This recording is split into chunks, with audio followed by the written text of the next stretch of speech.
भारत में जो जानकारी मिल रही है वो बहुत ही खतरनाक है और बहुत ही चौंकाने वाली है। 5,000 महिलाएं पाकिस्तान के लोगों से निकाह करके भारत में बैठी हुई हैं।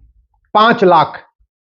और जो महिलाएं भारत में हैं जिन्होंने पाकिस्तानियों से निकाह किया है, उसमें किसी के 8 बच्चे, किसी के 9 बच्चे, किसी के 6 बच्चे, 5 से कम तो मिल ही नहीं रहे। 10-12 बच्चे वाले भी परिवार मिल रहे। अगर एवरेज 5 बच्चे मान के चलिए तो 5 लाख महिलाओं से लगभग 25 लाख बच्चे जिसके फादर पाकिस्तानी हैं, वो 25 लाख बच्चे भारत में रह रहे हैं। और वो बच्चे कोई छोटे भी नहीं, वो बड़े हो चुके हैं, उनका शादी विवाह भी हो चुका है। तो यानी 5 लाख महिलाओं ने पाकिस्तानियों से शादी किया, उनके ऑन एन एवरेज लगभग 25 लाख बच्चे पैदा हुए। वो मां भी, वो दादी भी बन गई हैं, वो नानी भी बन गई हैं और वो अम्मा भी बन रही हैं। तो लगभग 25 लाख नाती और पोते। ये बहुत ही बड़ी खतरे की घंटी है। सवाल यह है, ऐसी घटनाएं अरब, दुबई, कुवैत, बहरीन में क्यों नहीं होती हैं? कभी आपने सुना कि अरब, दुबई, कुवैत, बहरीन की कोई महिला भारत में आके किसी से शादी की हो, निकाह की हो और वहां की नागरिकता उसने ले रखी हो? कभी आपने सुना कि अमेरिका या सिंगापुर या जापान या चीन के किसी महिला ने भारत में आके शादी किया हो और वहां की नागरिकता ले रखी हो? नहीं सुना होगा। लेकिन भारत में ऐसा हुआ है। 5 लाख महिलाएं, उनके 25 लाख बच्चे, उनके लगभग 25 लाख नाती पोते। यह सिचुएशन आज की है। और ये क्यों हुआ है? क्योंकि हमारा फॉरेनर एक्ट 19 ये 46 चल रहा है। जो चल रहा था अब तो बदल गया है और ये सड़ा हुआ कानून था। घुसपैठ का भी मूल कारण था और इस समस्या का भी मूल कारण यही था। ये कानून अभी बदला गया है, इमिग्रेशन एक्ट आ गया है, ये 2025 में भी आया, इसी संसद सत्र में आया। लेकिन ये भी नए बोतल में पुरानी शराब जैसा है। इसमें भी वैसी कठोर सजा नहीं है जैसा सिंगापुर में है, जापान में है, अमेरिका में है, रूस में है, चीन में है। वैसा इसमें भी खतरनाक नहीं है। आखिर भारत में इतनी अराजकता का मूल कारण क्या है? मूल कारण यह है कि हम भगवान श्री राम की पूजा तो करते हैं, लेकिन राम नीति लागू नहीं करते। भगवान श्री राम ने कहा था, भय बिन होए न प्रीत। हम भगवान कृष्ण की पूजा करते हैं, लेकिन कृष्ण नीति लागू नहीं करते। भगवान कृष्ण ने कहा था, सठे साठ्यम समाचरित। हमारे पूर्वज खुद ही कहते थे, लोहा लोहे को काटता है। लेकिन हमने लोहा लोहे को काटता है इस सिद्धांत के अनुसार नियम कानून नहीं बनाया। नतीजा यह हुआ कि 5 लाख महिलाओं ने पाकिस्तानियों से शादी करके लगभग 25 लाख बच्चे पैदा कर दिए और उनके लगभग 25 लाख नाती पोते भी हो चुके। अब समाधान क्या है? समाधान वही जो हमारे पूर्वज करते थे, भगवान श्री राम और श्री कृष्ण कहते थे। सबसे पहले इस नई भारतीय न्याय संहिता को बदलना पड़ेगा। इसमें 4-5 नए चैप्टर जोड़ना पड़ेगा। एक चैप्टर जोड़ना पड़ेगा ऑफेंस रिलेटिंग टू इन्फिल्ट्रेशन, घुसपैठ से संबंधित अपराध। एक चैप्टर जोड़ना पड़ेगा offence relating to illegal immigration, कि अगर आप भारत में अवैध रूप से रह रहे हैं। एक चैप्टर इसमें जोड़ना पड़ेगा offence relating to cheating, fraud, forgery.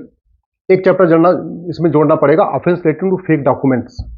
और इसमें झूठ को सीरियस क्राइम डिक्लेयर करना पड़ेगा। जब तक झूठ को गंभीर अपराध घोषित नहीं करेंगे और झूठ पकड़ने के लिए नार्को पॉलीग्राफ ब्रेन मैपिंग कानून नहीं बनाएंगे, तब तक भारत में अराजकता रहेगी और कोई भी अपराध कम नहीं होगा। और भारत दिन बाई दिन, डे बाई डे असुरक्षित होता चला जाएगा। और एक दिन हमारे हाथ से निकल जाएगा, जैसे हमारे हाथ से अफगानिस्तान निकल गया, पाकिस्तान निकल गया, बांग्लादेश निकल गया, कश्मीर निकल गया, बंगाल भी निकलने वाला है। समाधान यही है, सठे साठ्यम समाचरित, भय बिन होए न प्रीत। मैं पूरी गारंटी के साथ कह रहा हूं।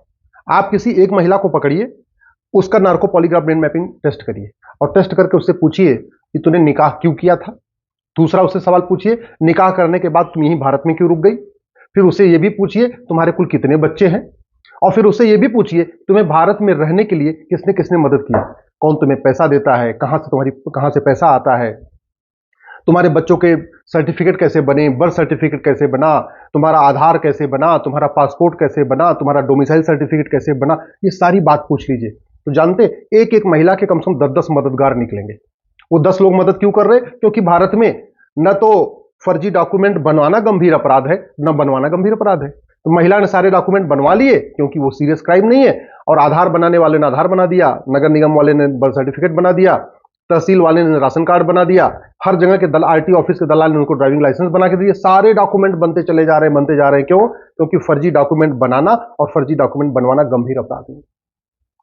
ये जो भारत में रह रही हैं, ये हमारी राष्ट्र की सुरक्षा के लिए खतरा है। उससे निपटने के लिए हमारे पास एनएसए है, लेकिन कहीं की पुलिस एनएसए नहीं लगाती, क्योंकि जो नेशनल सिक्योरिटी एक्ट है इसमें कहीं लिखा ही नहीं है कि भारत में अवैध रूप से रहना राष्ट्र की सुरक्षा के लिए खतरा है।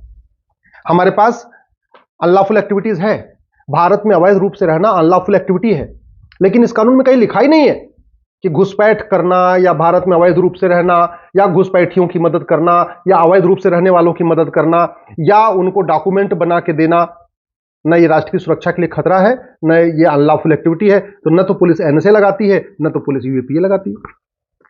हमारे पास, हर राज्य के पास ऑर्गेनाइज क्राइम से निपटने के लिए कानून है। ये 5 लाख महिलाएं जो यहां रह रही हैं, ऐसा नहीं है, बड़ा इनका पूरा नेक्सस है, पूरा संगठन है, इनको पूरी फंडिंग आ रही है, इनको पूरा यहां मोटिवेट किया जा रहा है। अदरवाइज भारत में कोई भी शादी करने के बाद अपने मायके में थोड़ी रहता है, ये तो परंपरा है। वो चाहे हिंदू हो, चाहे जैन हो, चाहे बौद्ध हो, चाहे सिख हो, शादी हुई कि बेटी गई अपने ससुराल।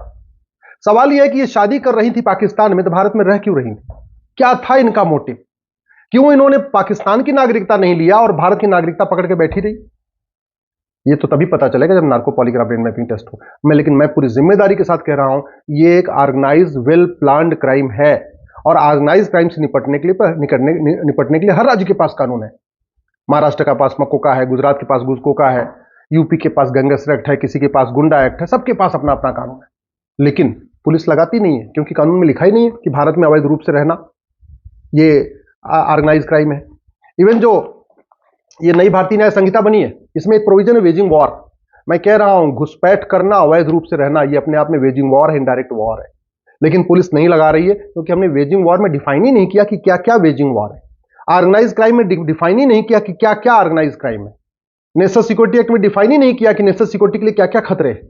अनलॉफुल एक्टिविटी में हमने डिफाइन ही नहीं किया कि क्या क्या अनलॉफुल एक्टिविटी है। तो जहां मन करता है पुलिस लगाती, जहां मन करता नहीं लगाती। और पुलिस इसलिए अपने उस पर चल रही है क्योंकि 1861 का पुलिस एक्ट चल रहा है। अब इस 1861 के पुलिस एक्ट के कारण पुलिस सत्ता के गुलाम है। पहले अंग्रेजों की गुलाम थी, अब सत्ता के गुलाम है।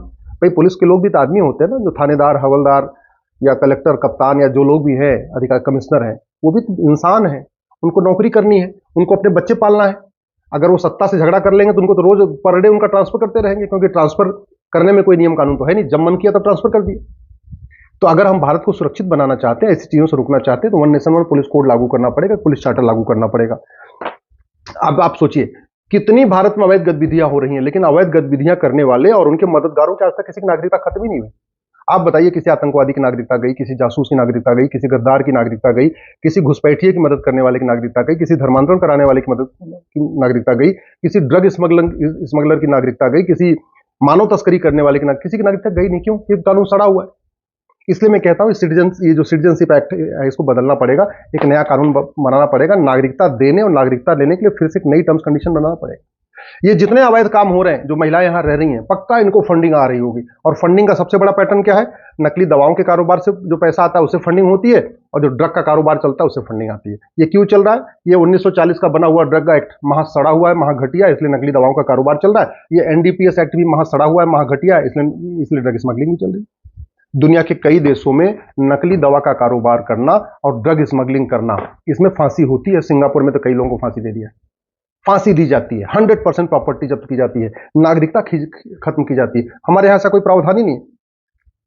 ये कांग्रेस ने 2010 में एफसीआर कानून बनाया था। जानते हैं क्यों बनाया था? भारत में अवैध कार्य करने वालों को फंडिंग कराने के लिए। नक्सलियों को, माओवादियों को, जिहादियों को, मिशनरियों को, आतंकवादियों को, अलगाववादियों को, सबको फंडिंग चलती रहे। जो देश विरोधी लेखक हैं, बुद्धिजीवी हैं, पत्रकार हैं, कलमकार हैं, यूट्यूबर हैं, जो देश विरोधी काम करने वाले हैं, सबको फंडिंग चलती रहे, उनके एनजीओ को फंडिंग होती रहे, उसके लिए एफसीआर कानून बना था। ये जब तक खत्म नहीं होगा तब तक विदेशी फंडिंग नहीं बंद होगी। फंडिंग नहीं बंद होगी तो अवैध काम नहीं बंद होगा। क्योंकि कोई भी काम जो भारत में लोग रहते हैं, वो निस्वार्थ भाव से नहीं करते, पैसे के लिए करते हैं।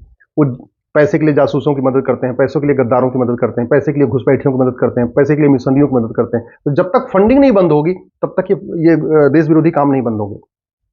जब तक काला धन पैदा हो रहा है ना, तब तक काला कारोबार नहीं बंद होगा।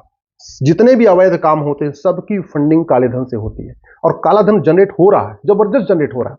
आप बीच में देखते रहे होंगे, 500-500 की नोट पकड़ी जाती है, बोरे के बोरे पकड़ी जाती है। अभी जज साहब के यहाँ 500 रुपए के बोरे पकड़े गए थे। कितने नेताओं के यहाँ 500-500 के बोरे पकड़े जाते हैं। आम जनता को 500 रुपए के नोट की जरूरत नहीं। आम जनता तो 100 रुपए बहुत पर्याप्त है। 100 रुपए से ज्यादा कोई पर डे खर्च करता नहीं। 80% लोग पर डे 100 रुपए से कम खर्च करते हैं। उनको बड़ी नोट की जरूरत ही नहीं।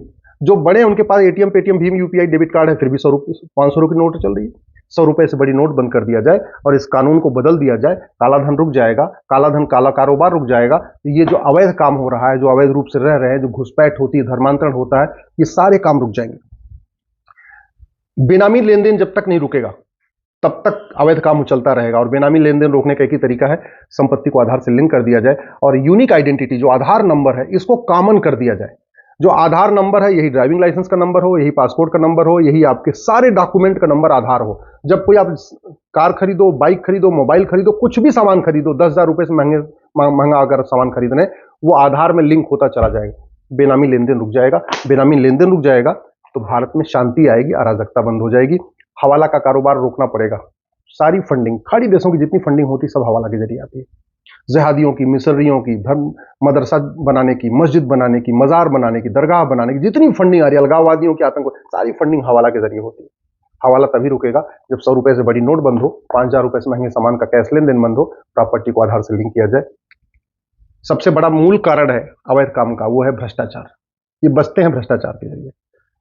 पुलिस की जांच गड़बड़ हो जाती है पैसे देके, जज साहब गलत फैसला दे देते हैं पैसे देके, गवाह तैयार हो जाते हैं पैसे के दम पे।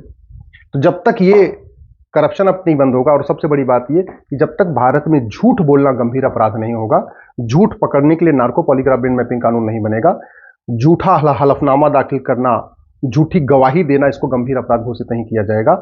और झूठा डॉक्यूमेंट बनाना, झूठा Aadhaar, ration card, driving licence, voter ID, birth certificate, झूठा डॉक्यूमेंट बनाना और झूठा डॉक्यूमेंट बनवाना, इसको सीरियस क्राइम डिक्लेयर नहीं किया जाएगा, तब तक अवैध काम होता रहेगा। मैं गारंटी के साथ कहता हूं, जो 5 लाख महिलाएं रह रही हैं ना, इनके जो 25 लाख बच्चे हैं और 25 लाख इनके नाती पोते हैं, ये भारत छोड़ के भाग जाएंगे। केवल इतना काम करिए, ये जो इमिग्रेशन एक्ट है ना, जिसमें अधिकतम 3 साल की सजा है, इस कानून को बदलिए, ऑर्डिनेंस ले आइए, भारत में अवैध रूप से रहने को जघन्य अपराध घोषित करिए। भारत में अवैध रूप से रहने वालों की 100% संपत्ति जब्त करने, उनकी नागरिकता खत्म करने और उनको 10 से 20 साल की सजा देने के लिए कानून बनाइए।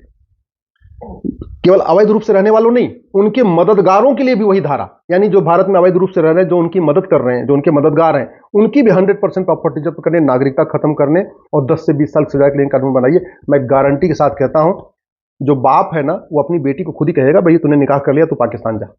भाई उसको भगा देगा, बोले तू जा मेरे घर में, नहीं मत रह, नहीं तेरे चक्कर में भी जेल में जाऊंगा, मैं भी सड़ जाऊंगा जेल में। परिवार वाले इनको खुद ही, जितने बच्चे उच्चे हैं सबको लेके इनको बॉर्डर क्रॉस करा देंगे, भारत में इनको पाकिस्तान पहुंचा देंगे। अदरवाइज अगर ये कानून नहीं बदलेगा तो ये सब खेल चलता रहेगा, और खेल चलता रहेगा तो 20 से 25 साल के बाद बहुत ही भयानक परिणाम देखने को मिलेंगे। ऐसी चीजें देखने को मिलेंगी जो आप कल्पना नहीं कर रहे। अभी आप कश्मीर देख रहे हैं, मुर्शिदाबाद देख रहे हैं, ये आपके मोहल्ले में भी होगा, आपके तहसील में भी होगा, आपके जिले में भी होगा, आपके आसपास भी होगा। इसलिए मैं आपसे आग्रह कर रहा हूं, कानूनों को बदलने की मांग करिए।